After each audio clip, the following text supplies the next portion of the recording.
Giovanni Ferrara hadn't touched a woman with gentleness in years, not since violence became his primary language. But when his assistant Jade Morrison stumbled out of his private wine cellar with her blouse torn and terror in her green eyes, something ancient and protective roared to life in his chest. The investor who'd followed her down there, Preston Wade, was still adjusting his belt when Giovanni's fist connected with his jaw. Some men learned about consequences through words. Others learned through broken bones and the cold realization that they'd touched something that belonged to a monster far worse than themselves. Where are you watching from? Drop your country or city in the comments below. And if you want exclusive access to bonus content and early releases, click that join button to become a member. Jade Morrison had been Giovanni Ferrara's executive assistant for exactly 6 months when she realized her boss was definitely not just a successful import-export businessman. The signs had been there from the beginning, subtle but present. The way men twice his age deferred to him with an edge of fear beneath their respect. The phone calls he took in Italian, his voice dropping to a tone that made her spine straighten instinctively, even though she couldn't understand the words. The meetings that happened after hours in his private office, where she was never asked to take notes or even acknowledge, had occurred. But Jade needed this job. At 27, with student loans from her business degree and rent in downtown Chicago that consumed half her paycheck, she couldn't afford to ask questions. Giovanni paid well, better than any executive assistant position she'd seen, and he treated her with a cold professionalism that never crossed lines. He was demanding but fair, expected excellence, but provided the resources to achieve it, and never once made her feel unsafe. Even if he did make her feel other things. Giovanni Ferrara was 40 years old and looked like he'd been carved from marble by an artist with a preference for dark, dangerous beauty. He stood at 6'3", with broad shoulders that filled out his expensive suits in a way that made Jade's mouth go dry when he walked past her desk. His hair was dark brown, almost black, kept short, and always perfectly styled. But it was his eyes that really got her, a striking amber color that seemed to see through every professional mask she wore. They were wolf's eyes, predator's eyes, beautiful and terrifying in equal measure. His hands were scarred across the knuckles, she'd noticed, not office hands, fighter's hands. She'd been working late on a Thursday evening in October, finishing quarterly reports, when she'd accidentally overheard a conversation that confirmed what she'd been trying not to think about for 6 months. "The Moretti family is pushing into our territory on the south side," a man's voice had said from Giovanni's office. Carlo, she thought, one of his security consultants. "Let them push," Giovanni had replied, his voice carrying that edge of cold amusement that made Jade's stomach flip. "They'll find out what happens when you mistake patience for weakness. Make sure our friends in the distribution network understand we're not conceding anything. If Moretti wants a war, we'll give him one, but it'll be on our terms." Jade had stopped typing, her fingers frozen over her keyboard. Distribution network, territory, war. Her boss was Mafia. She should quit, should run. Should definitely not sit at her desk the next morning like everything was normal, handing Giovanni his espresso exactly how he liked it, while pretending she hadn't heard him casually discussing territorial disputes, like he was discussing shipping manifests. But she didn't quit. Partly because she needed the money. Mostly because when Giovanni took the coffee from her hand, his fingers had brushed hers for half a second, and she'd felt that touch everywhere. "Thank you, Jade," he'd said, his amber eyes meeting hers with an intensity that made her breath catch. "You stayed late last night. I appreciate your dedication." "Of course, Mr. Ferrara," she'd managed, proud her voice didn't shake. Something had flickered in his expression, too quick to name. "Giovanni," he'd corrected softly. "When it's just us, you can call me Giovanni." She'd nodded, not trusting herself to speak, and escaped back to her desk with her heart pounding. That had been 3 weeks ago. Since then, something had shifted between them. Nothing inappropriate, nothing she could point to as proof, but the air felt different when they were alone. He'd started asking her to stay for evening meetings, not to take notes but to observe and learn the business. She'd sit in the corner of his office while he met with men who looked like they belonged in Mafia movies, and she'd watch Giovanni command the room with a quiet authority that was absolutely magnetic. He was teaching her, she realized, showing her his world, bit by bit, giving her the choice to stay or leave with full knowledge of what she was choosing. She chose to stay. On the Friday evening that changed everything, Jade wore a cream silk blouse and black pencil skirt, her honey blonde hair pulled back in a neat bun. At 5'7", she was tall enough to meet Giovanni's eyes without straining when she wore heels, though she still had to tilt her head back slightly. Her green eyes, which her mother always said were her best feature, were focused on her computer screen as she finalized the schedule for Giovanni's trip to New York next week. It was nearly 8 p.m. The office was empty except for her, Giovanni, and the two security men who were always somewhere nearby. Carlo and Vincent, built like brick walls and utterly loyal to their boss. The intercom on her desk buzzed. "Jade, can you come in, please?" Giovanni's voice, smooth and dark as expensive whiskey. She grabbed her tablet and entered his office. It was all dark wood and leather, with floor-to-ceiling windows overlooking the Chicago skyline. Giovanni sat behind his massive desk, but he wasn't alone. A man she didn't recognize occupied one of the chairs across from him. Expensive suit slightly rumpled, tie loosened. "Jade, this is Preston Wade," Giovanni said, his tone carefully neutral in a way that immediately put her on alert. "He's an investor from New York. Preston, my assistant, Jade Morrison." Preston Wade looked her over in a way that made her skin crawl. He was maybe 45, once handsome, but going soft around the middle, with the particular arrogance of men who'd never been told no. "Pleasure," he said, his eyes lingering on her chest. Jade's expression remained professionally pleasant, though disgust curled in her stomach. "Mr. Wade." "We'll be wrapping up shortly," Giovanni said, and there was something protective in his tone that made warmth bloom in her chest. "You can head home once you've sent those contracts to—" "Actually," Preston interrupted, waving his glass, "I could use another drink. This is good stuff, Ferrara. What is it, 30-year Macallan?" 25, Giovanni corrected, ice in his voice at the interruption. "Even better." Preston drained his glass. "Where do you keep it? I'll grab the bottle. Make this easier." "That won't be necessary." "Come on, don't make me beg. I know you Italian boys like to keep the good stuff locked up." Preston laughed, the sound grating. "What, you got a wine cellar or something?" Giovanni's jaw tightened, a muscle jumping. Jade recognized that particular tension. He was annoyed, but maintaining control for business reasons. Whatever deal they were discussing, it was important enough that Giovanni was tolerating this asshole's behavior. "Jade," Giovanni said quietly, his amber eyes finding hers with an intensity that made her spine straighten. "There's a reserve cellar downstairs, through the kitchen and down the hall. The Macallan 25 is on the third shelf, left side. Could you retrieve it?"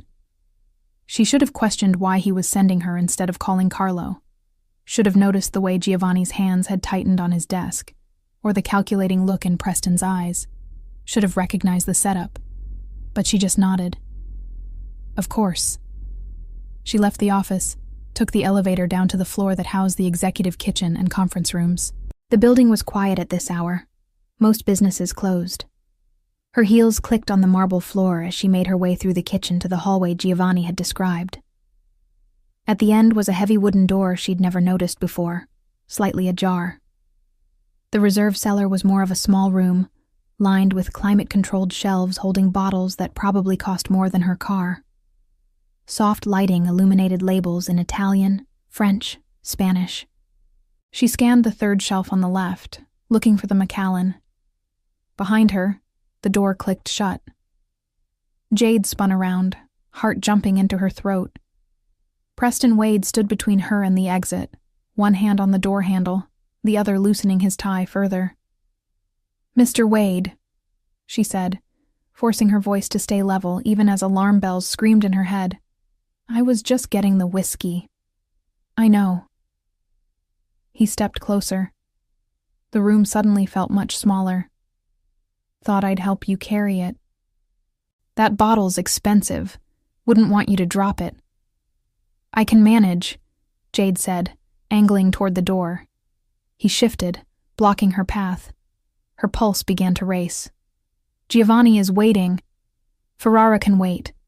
Preston's eyes traveled down her body with obvious intent. You know what your problem is, sweetheart? You think you're so much better than everyone else. Walking around here in your tight little skirts, looking down your nose at men like me. I don't know what you're talking about. Jade's hand moved slowly toward her pocket, where her phone was. I'm just doing my job. Your job. Preston laughed, bitter and ugly. Is that what we're calling it? Everyone knows what Ferrara really is, and everyone knows what you are to him. His assistant, his whore. Preston spat and lunged. Jade tried to dodge, but there wasn't room.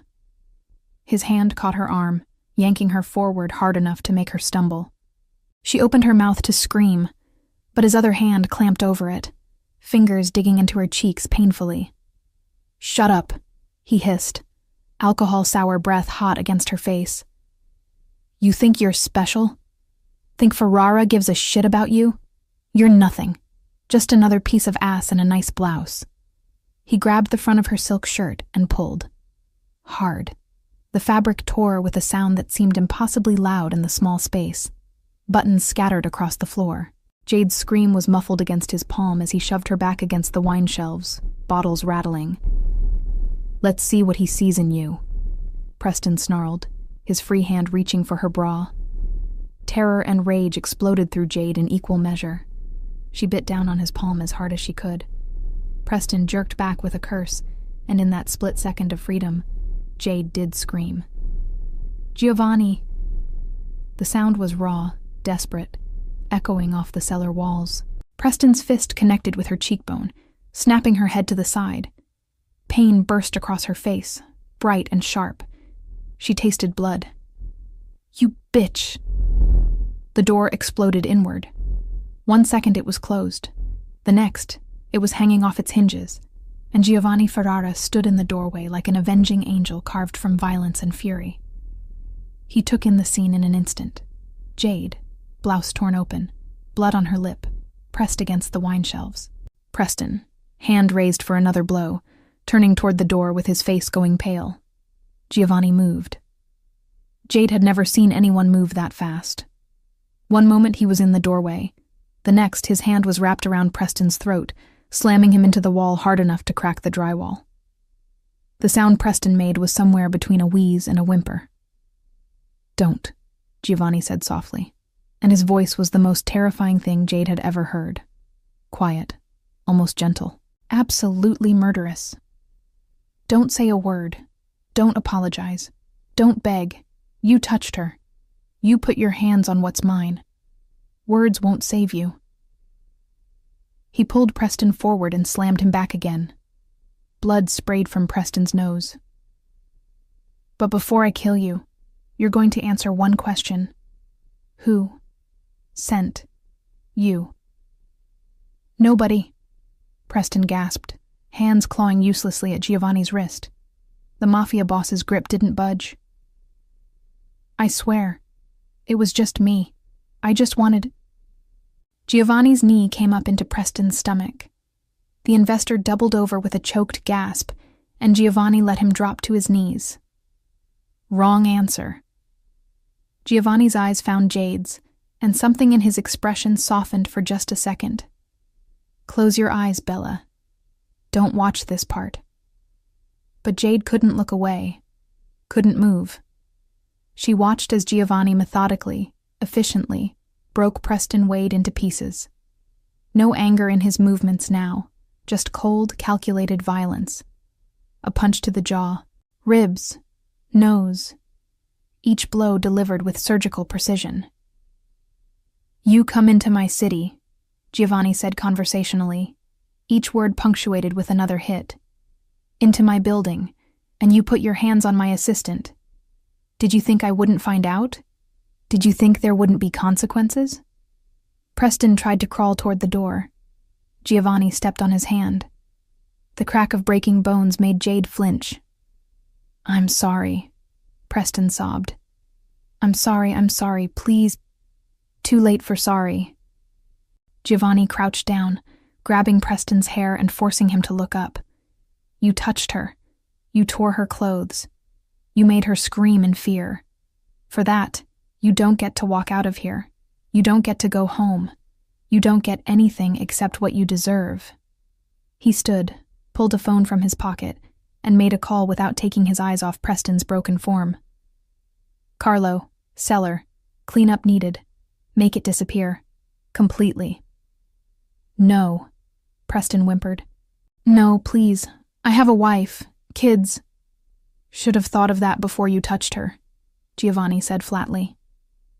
He finally turned away from Preston, and his entire demeanor changed as he approached Jade. The cold violence melted into careful concern.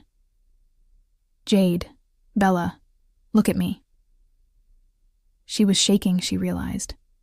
Her hands trembled as she tried to hold the torn edges of her blouse together.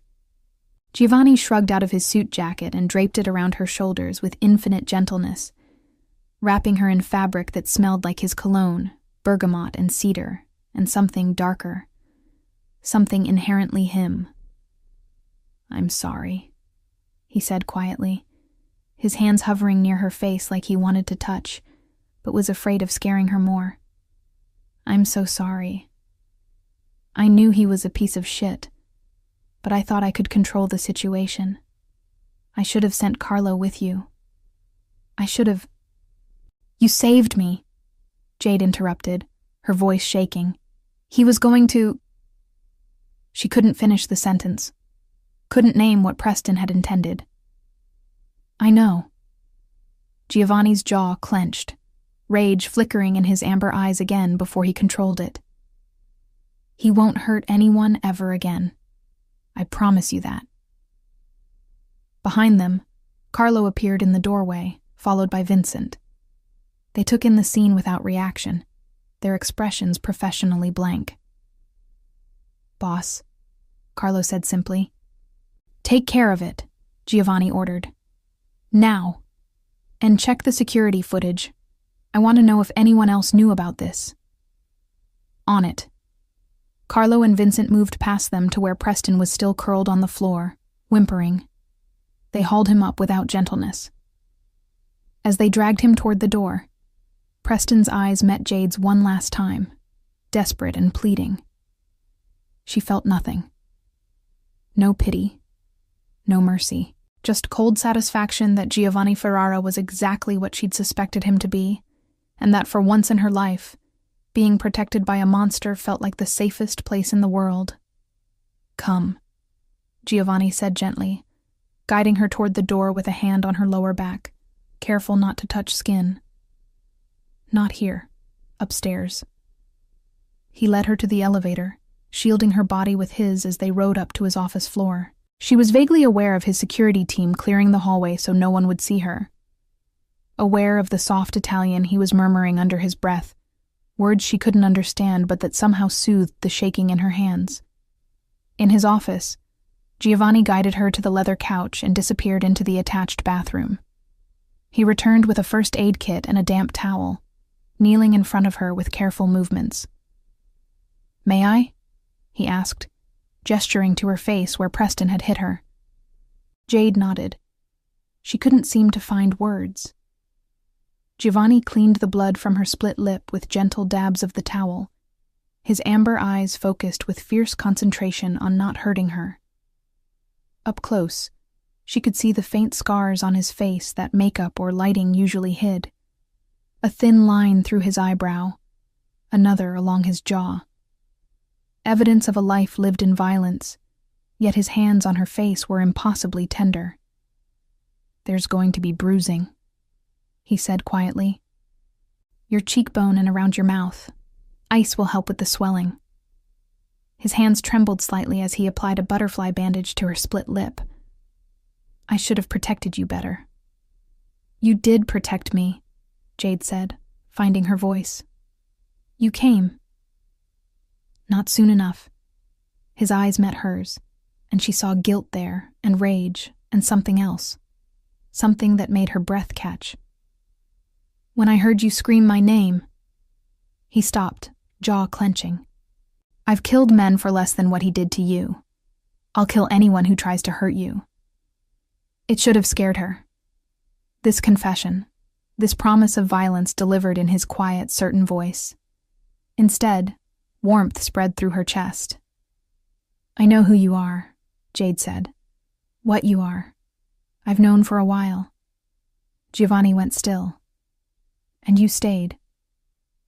I stayed. Why? She looked at him, this beautiful, dangerous man kneeling at her feet, and told him the truth. Because you've never made me feel afraid. Until tonight, I've never seen you be anything but professional with me. You could have hit on me, pressured me, used your position against me 100 times. But you never did. You treated me with respect. Even knowing what you are, I trust you more than I've trusted any man. Something shifted in Giovanni's expression. Walls coming down, masks falling away. You shouldn't trust me, he said roughly. I'm not a good man, Jade. I've done things that would make you sick. I've killed, stolen, destroyed lives. I'm going to hell, and I've made peace with that. Maybe, Jade said, but you're good to me. That's what matters. The air between them felt electric, charged with everything unspoken. Giovanni's hand still framed her face, and she became acutely aware of how close he was, how his amber eyes had darkened to almost gold, how his gaze kept dropping to her lips despite the blood and the bandage. I need to tell you something, Giovanni said, his voice dropping lower. And if it makes you uncomfortable, you can walk away right now, and I'll make sure you're safe and set up somewhere far from here. But I need to say it. Okay, Jade whispered. I've been attracted to you since the day you walked into your interview wearing that green dress that matched your eyes, he said. You sat across from me and didn't flinch when I tried to intimidate you, didn't giggle or flirt or play games. You looked me in the eye and told me exactly why you were the best person for the job. And I hired you on the spot, not because you were the most qualified, but because I wanted you close. Wanted to see you every day. Wanted an excuse to have you in my life that didn't involve admitting I was already half in love with a woman I'd known for 20 minutes. Jade's heart stopped, started again, faster. Giovanni, I've kept my distance, he continued, his thumb stroking her cheekbones so lightly she might have imagined it. Treated you professionally because you deserved that respect. Because crossing that line would have been an abuse of power. But tonight, when I heard you scream, when I saw what he did to you, his jaw clenched. I can't pretend anymore. Can't keep my distance.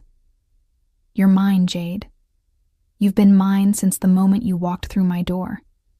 And if you feel even a fraction of what I feel, I'm asking you to stay. Not as my assistant. As something more.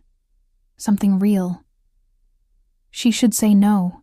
Should run from this man who'd just brutally beaten someone, who'd ordered a body to disappear, who was confessing to feelings that were probably not healthy or sane. Instead, Jade leaned forward and kissed him. It was soft, careful of her split lip, but Giovanni made a sound low in his throat and deepened it anyway, his hand sliding into her hair as he angled her head. He tasted like mint and something darker, and when his tongue traced her lower lip, she opened for him with a gasp. The kiss turned desperate. 6 months of tension, of stolen glances and careful distance, burning away in the heat between them. Giovanni pulled her closer, and Jade's hands found his chest, feeling his heart racing as fast as hers. When they finally broke apart, both breathing hard, Giovanni rested his forehead against hers. Stay with me tonight, he said. Not like that. Just, I need to know you're safe. Need to see you're okay. Okay, Jade agreed. because the thought of going back to her empty apartment, of being alone with her thoughts about what had almost happened, made her chest tighten with panic. "Okay," Giovanni echoed. He stood, pulling her up with him, and for the first time since the attack, Jade felt steady. Safe. Protected in a way that had nothing to do with locked doors, and everything to do with the man holding her hand like she was something precious. Giovanni's penthouse was exactly what Jade expected. All dark leather, exposed brick, and floor-to-ceiling windows overlooking Lake Michigan. Expensive, but not ostentatious.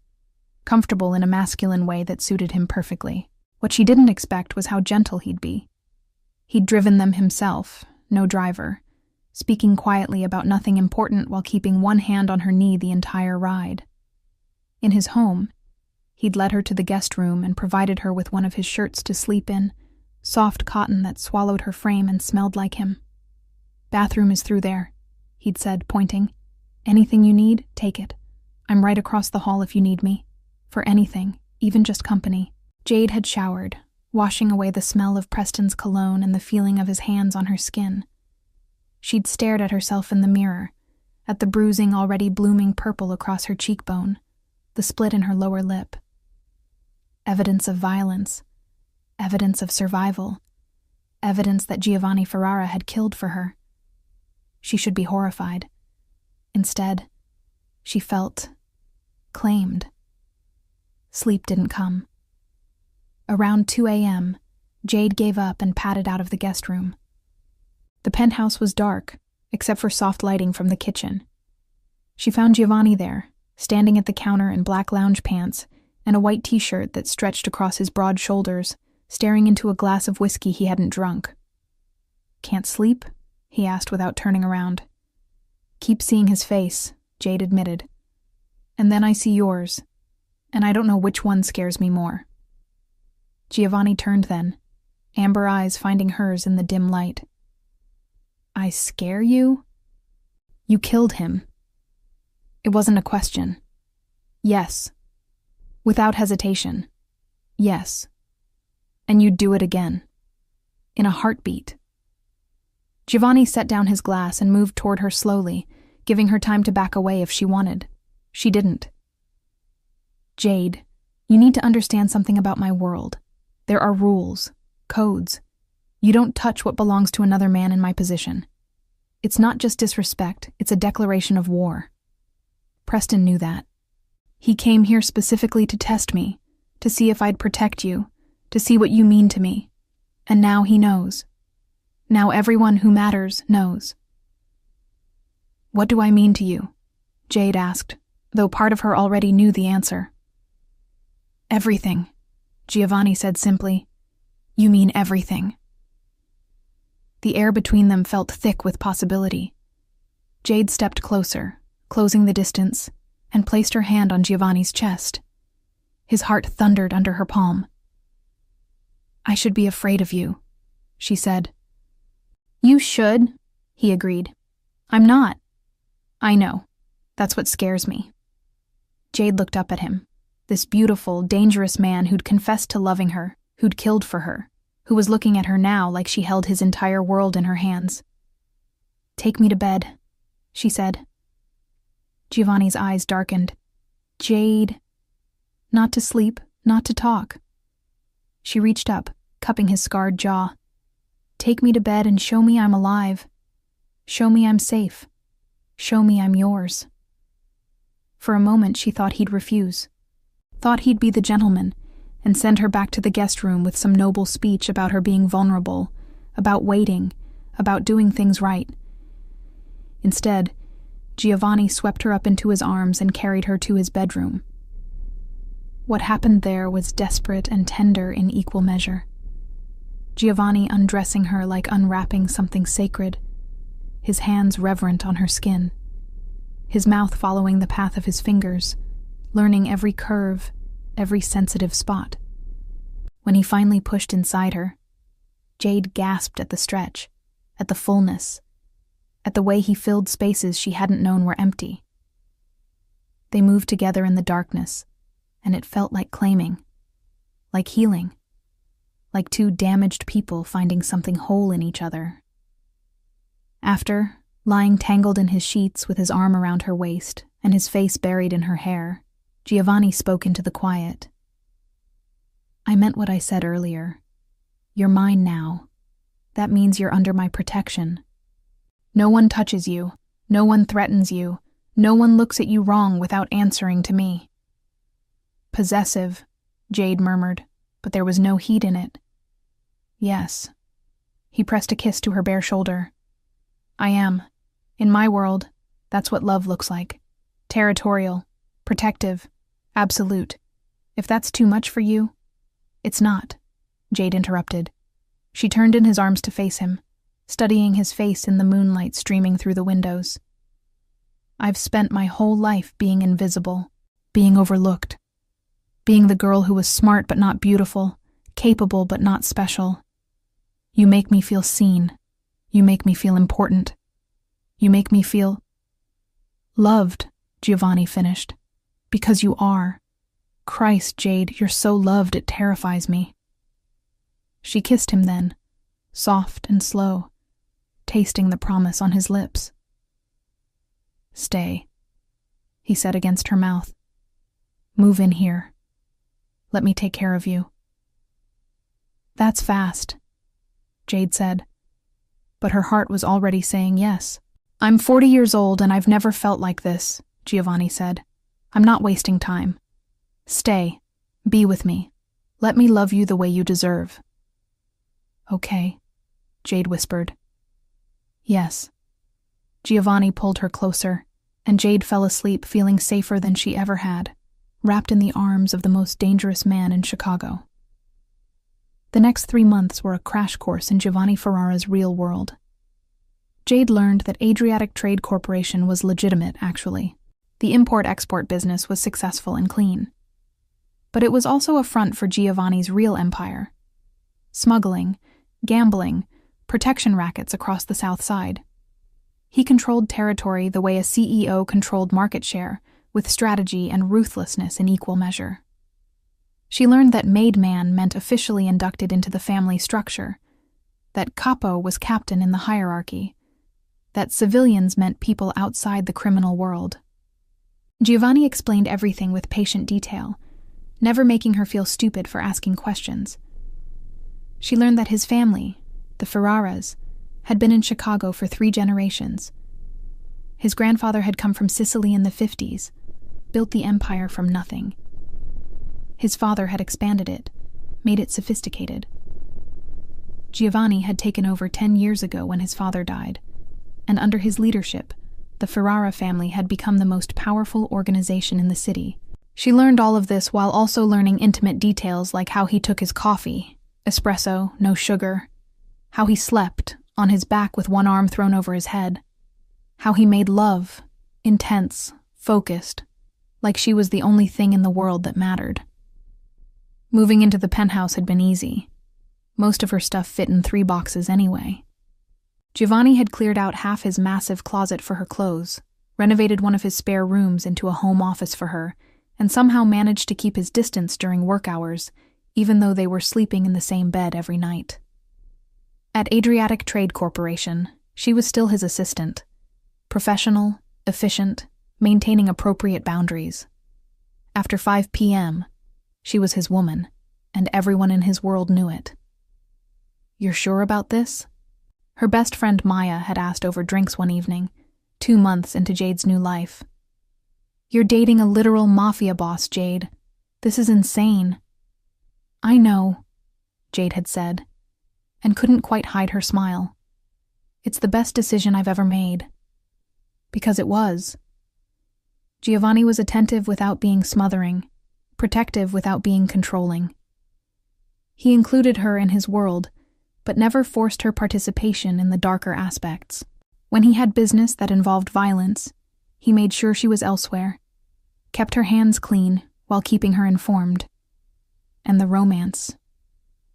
God, the romance. Their first official date had been 2 weeks after that terrible night. Giovanni had taken her to a private restaurant in Little Italy. the kind of place that didn't advertise and required connections to even find. They'd sat in a secluded corner booth while he'd fed her homemade pasta and told her stories about growing up in Chicago, about his mother who'd died when he was young, about learning the family business from his father. "I never wanted this life," he'd admitted, twirling pasta on his fork. "Wanted to be a chef, actually. Loved cooking. But when you're born into this family, you don't get choices. You get responsibilities." "You could have walked away," Jade had said. "Could have," Giovanni agreed. "But walking away would have meant leaving my father vulnerable, leaving my people without protection, and I couldn't do that. So I became what I needed to be." His amber eyes had found hers. "But with you, I get to be Giovanni. Not the boss, not the enforcer, just me." That vulnerability, that glimpse of the man beneath the monster, had made Jade fall even harder. Their second date had been at his family's lake house in Wisconsin, a weekend getaway where he'd cooked for her himself, proving he really did have chef-level skills. They'd made love on the dock at sunset, with water lapping beneath them and the sky turning pink and gold, and Jade had thought this is what happiness feels like. There were complications, of course. Giovanni's enemies became her enemies by association. She had security now, Carlo or Vincent always nearby when Giovanni couldn't be. She couldn't go anywhere without someone watching her back, and while it should have felt suffocating, it mostly just felt safe. The Moretti family, the rivals Giovanni had mentioned in that overheard conversation, had tried to use her as leverage once. They'd approached her outside her favorite coffee shop, 3 men in suits trying to look casual, while very obviously threatening her. "Mr. Ferrara would be very sad if something happened to his pretty assistant," one had said, fake smile not reaching his eyes. "Tell him the South Side isn't his to keep. Tell him to back off, or we'll have to hurt someone he cares about." Jade had smiled back, cold and certain. "Tell Mr. Moretti that if he ever approaches me again, Giovanni won't just hurt him, he'll erase him, completely. I'm not a message service, and I'm not someone you use as a bargaining chip. Try this again, and the last thing you'll see is my boyfriend's face right before he ends you." The men had actually backed off, surprised by her venom. Carlo, watching from across the street, had later told Giovanni about the exchange. Giovanni had been furious at the approach, but proud of her response. "You're a Ferrara woman now," he'd said that night, pulling her into his lap in his office. "That means you don't scare, you don't bend, you stand your ground." "A Ferrara woman," Jade had repeated, testing the title. "Does that come with a ring?" Giovanni had gone still. "Do you want it to?" Too soon, probably. They'd only been together 3 months, but nothing about their relationship had been conventional from the start. "Eventually," Jade had said carefully. "Not today, but eventually. Yes." Giovanni's smile had been devastating. "Eventually, then. I'll make sure it's a ring worthy of you." Now, 3 months in, Jade was preparing for their biggest test yet, meeting Giovanni's family, not the criminal organization, his actual family. His Aunt Rosaria, his cousin Lucia, his grandmother Nonna Giulia, who was apparently terrifying despite being 85 and barely 5 feet tall. "She's going to interrogate you," Giovanni warned as they drove to his aunt's house in the suburbs on a Sunday afternoon. "Ask invasive questions about your intentions, your background, whether you're using me for money. Don't let her intimidate you." "Your grandmother is going to intimidate me about using you for money?" Jade laughed. "I'm an executive assistant dating a multi-millionaire crime boss. Everyone assumes I'm a gold digger." "You're not." Giovanni's hand found hers, lacing their fingers together. "You loved me when you thought I was just a businessman. You stay with me despite knowing what I really am. That's not gold digging. That's loyalty. That's love." "Still," Jade said nervously, smoothing down her cream sweater dress. "What if they hate me?" "They won't." Giovanni lifted her hand to his lips, kissing her knuckles. Because I love you, and that's all that matters. Nonna Giulia's house was warm and loud, and smelled like tomato sauce and fresh bread. Giovanni's Aunt Rosaria greeted them at the door, a beautiful woman in her 50s, who immediately pulled Jade into a hug like they were already family. Finally, Rosaria said, beaming. Giovanni brings home a woman who isn't afraid of him. Come, come. Nonna is waiting. The matriarch of the Ferrara family sat in an armchair in the living room like a tiny queen on a throne. She wore all black, her silver hair pulled back in a perfect bun, her dark eyes sharp and assessing as she studied Jade. So, Nonna Giulia said in heavily accented English, you are the girl who stole my Giovanni's heart. I didn't steal it, Jade said, meeting the old woman's gaze steadily. He gave it to me. Something flickered in Nonna's expression. Approval, maybe. Sit. Tell me about yourself. Where are you from? What is your family? Jade sat in the chair Giovanni pulled out for her, very aware of him standing behind her, a protective presence. I'm from Indiana originally. My family is complicated. My father left when I was young. My mother remarried, but we're not close. I put myself through college, worked my way up in business administration, and 6 months ago, I became Mr. Ferrara's assistant. And his lover. Nonna added bluntly. Yes, Jade said, refusing to be ashamed. And his lover. You know what he is? What this family is? Yes. And still you stay. I stay because of what he is, not despite it, Jade said. I love him. All of him. The parts that are gentle and the parts that are dangerous. I'm not afraid of Giovanni, and I'm not afraid of his world. I'm just grateful to be part of it. Nonna Giulia studied her for a long moment, then smiled.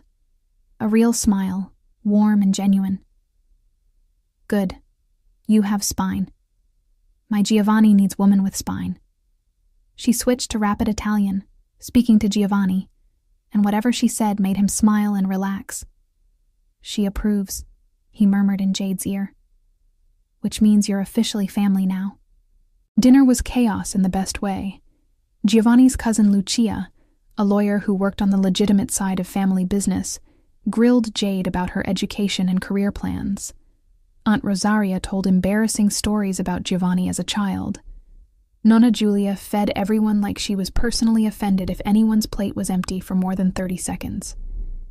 And through it all, Giovanni kept his hand on Jade's knee under the table, a constant reminder that she belonged here, with him, in this strange, wonderful, dangerous family. After dinner, Giovanni found Jade on the back porch, looking out at the garden lit by string lights. You survived, he said, wrapping his arms around her from behind. I think I did more than survive, Jade said, leaning back against his chest. I think they like me. Of course they like you. You're perfect. Giovanni pressed a kiss to her temple. Nonna said you're exactly what I need. Strong, smart, not afraid. She also said I better marry you soon before some other man figures out what he's missing. Jade's heart skipped. Is that so? That's so. Giovanni turned her in his arms, his amber eyes intense in the soft light. I told her I'm working on it, that I'm waiting for the right moment. How will you know it's the right moment? Jade asked, though her pulse was racing. I'll know, Giovanni said, and kissed her softly. Trust me. 6 months after that terrible night in the wine cellar, Giovanni asked Jade to marry him. It was January, and Chicago was buried under snow, the city transformed into a winter wonderland. Giovanni had told Jade they were going to dinner at their restaurant, the place in Little Italy where they'd had their first date. But when the car stopped, it wasn't at a restaurant. It was at the Art Institute of Chicago, closed for the evening, but somehow lit up inside. Giovanni, Jade said, confused. What? Come with me, he said, helping her out of the car. He'd rented out the entire museum, just for them.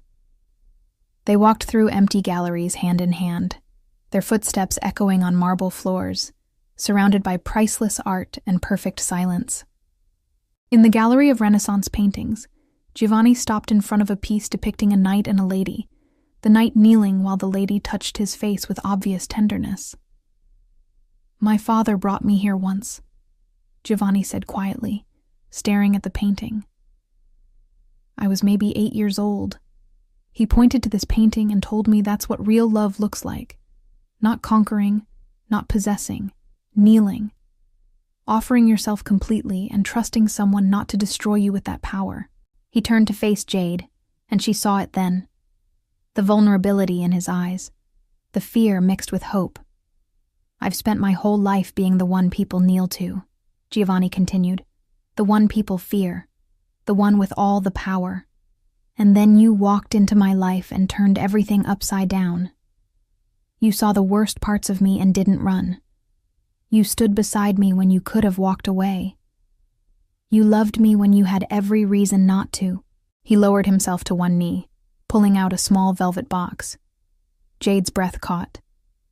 "I'm a criminal, Jade. A killer. I've done terrible things and will probably do more before I die. I can't promise you a normal life, a safe life, or even a long life. But I can promise you this. I will love you with everything I am until the day I stop breathing. I will protect you with my last breath. I will spend every morning for the rest of our lives making sure you know you're the best decision I ever made." He opened the box. Inside was a ring that made Jade gasp. A sapphire, deep blue and perfect, surrounded by diamonds. "I didn't choose a diamond," Giovanni explained, "because you're not like other women. You're rare. You're extraordinary. You're—" His voice caught. "You're everything. So, Jade Morrison, will you marry me? Will you be my wife? Will you let me spend the rest of my life kneeling at your feet and thanking God you chose me?" Tears were streaming down Jade's face. "Yes," she whispered. "Yes, of course, yes. I love you. I love you so much."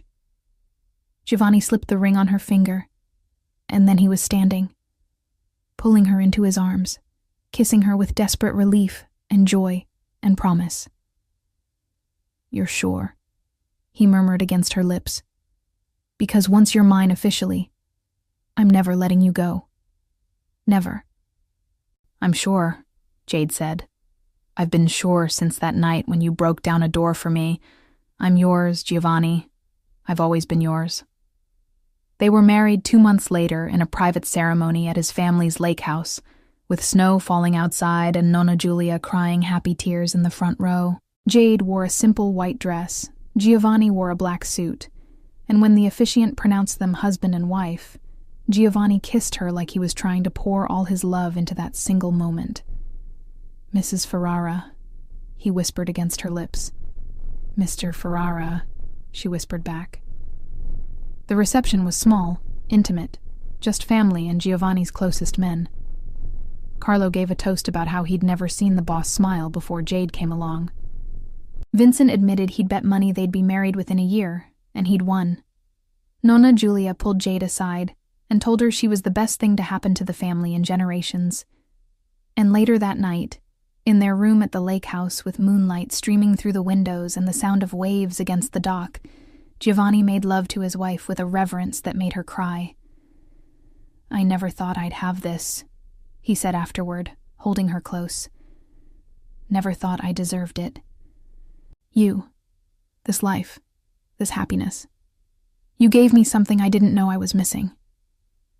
"You gave me the same," Jade said, tracing the scars on his chest with gentle fingers. "Gave me safety, love, a family, purpose. You make me feel seen in a way no one else ever has." "Always," Giovanni promised. "For the rest of our lives, Bella. I'm yours and you're mine, and nothing will ever change that." 1 year after their wedding, Jade Ferrara sat in Giovanni's office at Adriatic Trade Corporation, working on quarterly reports while her husband negotiated a shipping contract in the conference room. She still worked as his assistant, though now it was more of a partnership than an employment relationship. She knew every aspect of his business, both legitimate and otherwise. She attended meetings, offered input, and had earned the respect of every man in Giovanni's organization through her sharp mind and absolute fearlessness. She was also 4 months pregnant. Giovanni didn't know yet. She'd only confirmed it that morning, 3 positive tests sitting in her purse as evidence. She was waiting for the right moment to tell him, wanting it to be perfect. The office door opened, and Giovanni walked in, loosening his tie with a satisfied expression. Contract signed. The shipping routes are ours. Good, Jade said, saving her document. Giovanni rounded the desk and pulled her up from her chair, settling into it himself, and then pulling her into his lap. This had become their routine. After business hours, when it was just them, he kept her close, always touching, always connected. "How was your day, Mrs. Ferrara?" he asked, pressing a kiss to her neck. "Productive," Jade said, playing with his collar. "Giovanni, I need to tell you something." His arms tightened around her waist. "That sounds ominous." "It's not. It's just important." She turned in his lap to face him, studying his handsome face, his amber eyes, the jaw she loved to kiss. "We're going to have a baby." Giovanni went absolutely still. "What?" "I'm pregnant. 4 months. I confirmed it this morning, but I've suspected for a while." Jade watched his face carefully, trying to read his reaction. "I know we haven't talked about kids much, and if you're not ready—" "Not ready?" Giovanni's voice came out choked. His hands came up to frame her face, and she saw tears in his eyes. "Bella, you're giving me a child, a family, something good and pure from this life we've built. How could I not be ready for that?" He kissed her deeply, and when he pulled back, he was smiling wider than she'd ever seen. "A baby," he repeated, sounding awed. "Our baby." "Our baby," Jade confirmed. Giovanni's hands moved to her stomach, still flat but soon to change. "I'm going to be a father." "A good father," Jade said. "I know you will be." "I'm going to protect you both," Giovanni said fiercely. "No one will touch you. No one will threaten our child. I'll burn this whole city down before I let anything happen to either of you." "I know," Jade said, because she did. Giovanni's love was absolute, possessive, dangerous to anyone who threatened what was his, and she wouldn't have it any other way. That night, at home in their penthouse, Giovanni made love to her with infinite gentleness, his hands worshipping her body like it was something sacred. Afterward, he held her close, one hand protective on her stomach. "I love you," he murmured into her hair. "I love you so much it scares me sometimes." "I love you too," Jade said. "Thank you for saving me that night, for protecting me, for loving me. Always, Bella, always." 7 months later, Jade gave birth to a daughter with her mother's green eyes and her father's dark hair. They named her Giulia Rosaria Ferrara, after Giovanni's grandmother and aunt. Giovanni held his daughter in his arms and wept. This man who'd killed without remorse, who ruled Chicago's underworld with iron control, who was feared by everyone who knew his name, was reduced to tears by a 7-pound baby girl. "She's perfect," he whispered, carefully adjusting the pink blanket. "She's so perfect." "She is," Jade agreed from the hospital bed, exhausted but happy. "I'm never letting anything happen to her," Giovanni vowed. "Or to you. You're my whole world. Both of you. Everything I do, everything I am, it's for you." And he meant it. The business continued. The territory expanded. But Giovanni was different now. More careful. More strategic.